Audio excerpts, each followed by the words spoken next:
Hello everyone! এখন আমি বানাচ্ছি হচ্ছে অরেঞ্জ পাল্ম কেক। আর এই শীতকালে কিন্তু অরেঞ্জ খুবই পাওয়া যায় দোকানে।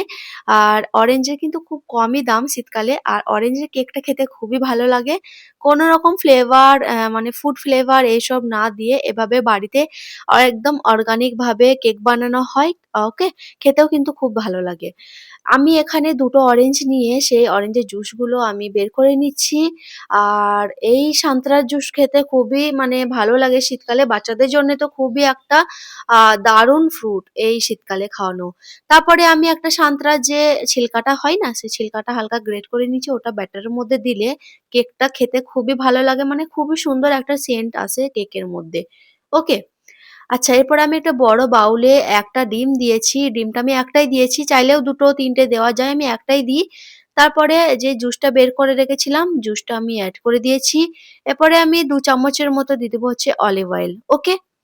অয়েলটা খুবই আমি কম পরিমাণে দিয়েছি। চাইলেও যে এই গ্লাসের মাপে চিনি গুঁড়ো, তারপরে ময়দা এগুলো এড করব সেই হাফ গ্লাসের মতো অয়েলটা দিতে পারেন কি অল্প কমই দিতে পারেন কিন্তু অয়েলটা দিতেই হবে। তারপরে আমি এই গ্লাসের সাহায্যে ১ গ্লাসের মতো দিয়ে দিচ্ছি চিনি গুঁড়ো আর ২ গ্লাসের মতো ময়দা। ময়দাটা দিয়ে আমি আস্তে, আস্তে করে ব্যাটারটা করে নিচ্ছি। একটু টাইট লাগছিল সেজন্য আরো একটু আমি জুস বের করে সেই জুসটা এড করে দিয়েছি। ওকে? সমস্ত কেকের ব্যাটারটা কিন্তু এই জুস দিয়েই হবে। জুসটা দিলেই বেশ অরেঞ্জের ফ্লেভার আসবে। এরপরে আপনাদের মন মর্জি মানে অনেক রকমের ড্রাই ফ্রুটস এড করতে পারেন। আমি শুধুমাত্র বাদাম, কাজু বাদাম এড করেছিলাম। তারপরে আ আ সবার লাস্টে দিয়ে দিয়েছিলাম হচ্ছে অল্প ও কি বলে ওটা? খেজুর, ওকে? যে পাকা খেজুরটা হয় সে খেজুরটা দিয়েছিলাম। সমস্ত কিছু এড করে দিয়েছি। আর একটু বাটারটা ভালো করে মাখিয়ে নিয়ে সবার লাস্টে দিয়ে দিচ্ছি ১ চামচের মতো বেকিং পাউডার।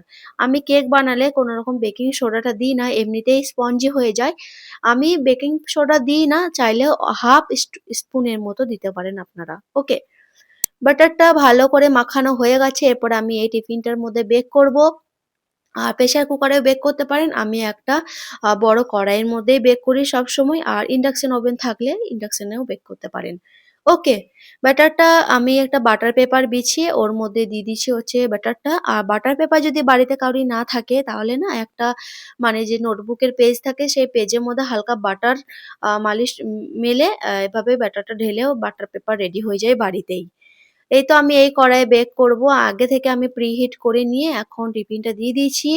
তারপরে ১৫-২০ মিনিট হওয়ার পর আমি দেখছি যে সামান্য একটু ফুলে উঠেছে। এই পর্যায়ে আমি দিয়ে দিচ্ছি খেজুরগুলো। খেজুরগুলো ছোট, ছোট করে টুকরো করে কেটে নিয়েছিলাম। আর খেজুরটা দেওয়ার জন্যে না খেতে খুবই ভালো লেগেছিল। কিশমিশ এড করতে পারেন আপনারা।